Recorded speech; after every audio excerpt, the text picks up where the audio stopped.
We're entering this very beautiful historical site called the City Palace in Jaipur. Maharaja Sawai Man Singh. And look at the afternoon, guys. The sky looks like it's painted. Like the Lord just painted the sky. Look at that, how beautiful.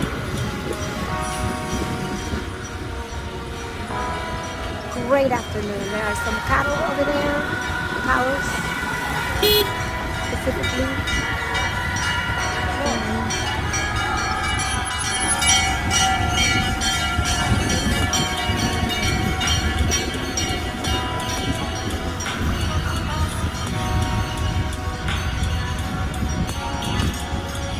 It looks a little bit like the Taj Mahal. Little bit. I hope you guys can appreciate how beautiful this place is. Even though there's a lot of ruins around here, old buildings, dilapidated buildings that were never repaired.